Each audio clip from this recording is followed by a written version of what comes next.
हरि ओम। ओम आनंदमयम, ओम शांतिमयम, ओम ज्ञानमयम। आप सभी दर्शकों का हमारे चैनल पर स्वागत है। आज हम लोग बी एस ब्लूम के ज्ञान के वर्गीकरण सिद्धांत के अंतर्गत दूसरा पक्ष, जिसका नाम है भावात्मक पक्ष, का हम लोग अध्ययन करेंगे। जो भावात्मक पक्ष है, मानसिक स्तर पर अधिगमकर्ता के व्यवहार में तब उत्पन्न होता है जब वह ज्ञान के साथ संवेगों का संयोग होता है। ज्ञान के साथ संवेगों का तात्पर्य ये है कि जो संवेदनाएं हैं, जैसे हर्ष, शोक, प्रेम, ईर्ष्या, डर, उत्साह, सुख दुख संबंधी इत्यादि सभी संवेदनाओं से लिया जाता है। यानी ज्ञान का जब संवेदनाओं के साथ संयोग होता है तो उसके फलस्वरूप जो अनुक्रिया उत्पन्न होती है, मानसिक तौर पर आंतरिक रूप से और बाह्य रूप से जो व्यवहार करता है दूसरे के साथ, मानसिक रूप से व्यवहार करने के लिए जो तैयार होता है, उसके फलस्वरूप यह अनुक्रिया देखने को जो मिलती है, उसे हम लोग भावात्मक पक्ष के अंतर्गत अध्ययन करते हैं या भावात्मक पक्ष को के रूप में देखते हैं। भावात्मक पक्ष का, आंतरिक पक्ष का यह अर्थ है कि वह ज्ञान को अपने आंतरिक रूप में, यानी अपने मस्तिष्क में, अपने दृष्टिकोण में क्या समझता है, कैसा व्यवहार करता है, इसको शामिल करते हैं। और वह इसको समझ करके दूसरे के संग कैसा व्यवहार करता है, समाज के संग कैसा व्यवहार करता है, कार्य के साथ कैसा उसका व्यवहार होता है, विभिन्न संबंधों के दृष्टिकोण से कैसा व्यवहार होता है, वह शरीर से संबंधित क्रियाकलापों के संदर्भ में उसका क्या व्यवहार विकसित होता है, ये जो है वह व्यवहार के अंतर्गत आते हैं। इस प्रकार से ज्ञान का संवेदनाओं के साथ संयोग होने पर यह अनुक्रिया या यह व्यवहार पाया जाता है, जिसे बी एस ब्लूम ने भावात्मक पक्ष के अंतर्गत बताया। उन्होंने बताया कि भावात्मक पक्ष के अंतर्गत 6 स्तरीकरण होते हैं। 6 स्तरीकरण का मतलब ये है कि 6 स्तरों से यह मानसिक प्रक्रिया धीरे धीरे व्यवहार से गुजरती है। अब वह अनुक्रिया कैसे है, संवेदनाओं के संयोग होने से ज्ञान किस प्रकार से मानसिक स्तर पर संवेदनाओं के साथ संयुक्त होकर किस तरह से अस्थायी रूप, भावनात्मक रूप से रखता है, उसके विषय में हम लोग देखते हैं। ये है, पहला है प्राप्ति।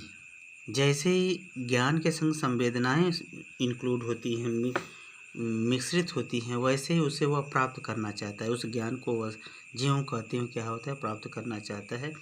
अर्थात उसकी यह प्राप्ति, यानी उस ज्ञान को व्यवहार के संग, संवेदनाओं के संग किस प्रकार प्राप्त करना चाहता है, उसमें जो है 3 व्यवहार देखे जाते हैं। अभिज्ञान, यानी व्यवहार को जो प्राप्त करना चाहता है, यानी उसके विषय में पूरा ज्ञान प्राप्त करना चाहता है। फिर ज्ञान प्राप्त करके क्या करता है, व्याप्त करके उसमें सहमति, जैसे ही उसे ज्ञान प्राप्त जो कहते होता है, तो फिर उसके संग सहमति प्रदान करता है, स्वीकृति दे देता है कि नहीं ठीक है, ज्यों कहते उसे सीखा। फिर जो सहमति जैसे ही देता है उस ज्ञान के प्रति, फिर उसे वो नियंत्रित, यानी उस ज्ञान पर पूरी तरह से मानसिक तौर से अपना नियंत्रण रखना चाहता है कि पूरी तरह से वह कंट्रोल में हो। यानी जो व्यवहार सीखे है उसको संवेदनाओं के साथ वह नियंत्रित रूप में उसे संचित करना चाहता है, प्राप्त करना चाहता है। यानी जब वह इस तीनों परिस्थितियों से गुजरता है संवेदनाओं के साथ, तब उसे जो है ज्ञान प्राप्ति की जो है भावात्मक रूप में पहला स्टेप उसका पूरा होता है। इसी तरह से अब जब ज्ञान प्राप्त हो गया उसका ये तीनों स्तरों से गुजरते हुए, तो फिर इसके दूसरे स्तर पर आता है अनुक्रिया। अनुक्रिया का अर्थ यह है कि जैसे ही उस ज्ञान के प्रति ये तीनों दृष्टिकोण पूरे होते हैं, तो उसके प्रति वह अनुक्रिया करना चाहता है। अनुक्रिया का अर्थ है कि उस ज्ञान के प्रति अपनी रुचि का अभिव्यक्ति करता है। और रुचि जब अभिव्यक्त करता है, तो वह रुचि अभिव्यक्त करने में पहली बात कि जैसे उसको रुचि उत्पन्न होती है उस ज्ञान के प्रति, तो वह उसके अनुसार जो है कार्य करने की मौन स्वीकृति देता है। पहले मन ही मन उस कार्य को करने के लिए सहमति, स्वीकृति देता है अपने से। फिर उसके बाद क्या है, कार्य को उस कार्य को उस ज्ञान के अनुसार अनुक्रिया करने के लिए सहमति भी देता है अपना। फिर संतुष्टि, उस कार्य को करके वह संतुष्ट भी होता है। संतुष्टि भी प्राप्त करता है, सहमति भी देता है और स्वीकृति भी देता है। स्वीकृति जो है यह अपनी मानसिक आंतरिक व्यवहार के अंतर्गत है, जबकि सहमति मानसिक बाह्य व्यवहार के अंतर्गत वह अनुक्रिया अपनी प्रदर्शित करता है। इस प्रकार से वह भावात्मक पक्ष के अंतर्गत ज्ञान प्राप्ति के बाद अनुक्रिया के समय उसके 3 गतिविधियां यानी मौन स्वीकृति, सहमति और संतुष्टि, ये गतिविधियां देखने को मिलती हैं। जैसे यह इस स्तर तक भावात्मक रूप से वह मानसिक रूप से सुदृढ़ होता है तो उसका उसका मूल्यांकन वह करने लगता है कि जो मैं सीखा हूँ कहाँ तक सही, कहाँ तक सही गलत है। जो सीखा है उसके अंदर वह स्वीकृति प्रदान करता है, उसको जो मूल्यांकन करता है, जो मूल्यांकन का यानी ज्ञान के अनुसार क्रिया का जो मूल्यांकन करता है, तो उस मूल्यांकन को पहले वह स्वयं स्वीकृति देता है, अर्थात वह कहता है कि नहीं यह सही है, इसमें यह उपयुक्त है, यह लाभ का है, यह महत्व का है, इस सब प्रकार की वह स्वीकृति देता है। फिर जैसे ही उसे स्वीकृति देता है मूल्यांकन के रूप में, उसके महत्व के रूप में, फिर उसके पश्चात वह वरीयता क्रम उसमें यह देखता है कि कौन ज़्यादा महत्वपूर्ण है, कौन उससे कम महत्वपूर्ण है। इस प्रकार से उसकी मानसिक गतिविधियाँ प्रारंभ होती। फिर जैसे ही ये वरीयता यानी क्रमबद्धता के आधार पर वह मूल्यांकन करता है, उसके बाद तो उन सभी गतिविधियों पर प्रतिबद्धता यानी दृढ़ता को भी प्रदर्शित करता है कि यह सही है तो सही है। भावात्मक पक्ष यानी इमोशंस के साथ वह प्रतिबद्धता या दृढ़ता को भी प्रदर्शित करता है। जब यह अनुमूल्यन करने में यानी मूल्यांकन करने में सफल होता है तो प्रत्ययीकरण उसके अंदर कॉन्सेप्चुअल मतलब अवधारणा विकसित होती है। ज्ञान के रूप में अवधारणा विकसित होती है कि ज्ञान का स्वरूप क्या है, ज्ञान का दृष्टिकोण क्या है, ज्ञान का जो हम ज्ञान सीखे हैं वो क्या हमको प्रदान करेगा, उपयोगिता क्या है, उसकी आवश्यकता क्या है, सब प्रकार की अवधारणा विकसित होगा।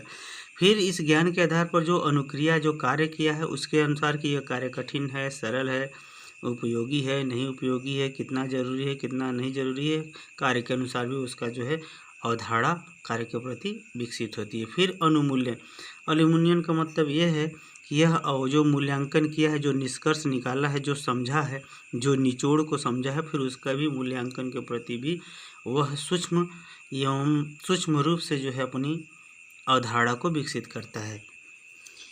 अब आगे चलते हैं। जब यह प्रत्ययीकरण की जब उसके अंदर मानसिक अवधारणा विकसित मानसिक प्रक्रिया पूरी हो चुकी रहती है, तब वह व्यवस्थापन उसको ऑर्गेनाइज उसको संगठित करने में यानी सबको मिला करके संगठित करके वह निचोड़ या संगठित रूप से अपने मस्तिष्क में धारण करता है। जैसे संगठनात्मक व्यवस्था यानी सभी ज्ञान, अनुक्रिया, मूल्य और अवधारणा या ये सबको संगठित रूप में अपने मस्तिष्क में व्यवस्थित रूप से रखने का प्रयास करता है। इसके संग संग मूल्यों को धारण करना यानी जो उसने जो समझ में आया है उसके अनुसार वह अपने मस्तिष्क में अपने व्यवहार में क्या करता है, उसे धारण कर लेता है। संवेदनाओं के साथ उसे जोड़कर संगठित रूप से उसे क्या करता है, धारण कर लेता है। फिर उसके बाद जैसे ही वह अपने मस्तिष्क में व्यवस्था ऑर्गेनाइज कर लेता है सभी गतिविधियों को यानी ज्ञान प्राप्त करने के बाद अनुक्रिया को प्राप्त करने के बाद उसके संदर्भ में मूल्यांकन के बाद उसके संदर्भ में जो अवधारणा उसने विकसित किया, अवधारणा को विकसित करने के बाद जो कुछ भी उसकी प्रक्रिया बनती है वो सभी को मिला करके उसने क्या सीखा, क्या मिला, क्या प्राप्त हो सकता है, इस प्रकार से व्यवस्थित जो है संगठित रूप से वह व्यवस्था अपने मानसिक पटल में धारण करता है। जैसे ही मानसिक पटल में इसको धारण करता है तो वैसे ही वह उसके मूल्यों के आधार में भी वह मूल्यों को उसके संदर्भ में संगठित होने के साथ साथ वह मूल्यों को भी धारण करने में यह प्रक्रिया सुनिश्चित करता है। जैसे ये व्यवस्था अपने मस्तिष्क में व्यवस्थित कर लेता है उसी तरह से उनके विषय में वो लक्षणों का वर्णन करने लगता है, बताता है उनका सामान्य जीवन में क्या उपयोग है, सामान्य जीवन से कैसे संबंधित है। इस सभी बातों को वह भावात्मक रूप से ज्ञान के साथ सहमति विश्वास के साथ प्रस्तुत करता है और उन विभिन्न लक्षणों का यानी ज्ञान के, अनुक्रिया के, मूल्यांकन के यानी विभिन्न प्रकार के जो स्तरों के जो अलग अलग दृष्टिकोण उसके मन में विकसित हुए हैं उन लक्षणों के आधार पर उसकी व्याख्या भी करने लगता है। इस प्रकार से ज्ञान को जो है भावात्मक पक्ष की जो प्रक्रिया है 6 स्तरों से होकर गुजरती है। मुझे उम्मीद है कि मेरी व्याख्या आपको ज़रूर समझ में आई होगी। यदि आई है तो इसे शेयर, लाइक, सब्सक्राइब ज़रूर कीजिए। आज के लिए इतना ही। हरिओम।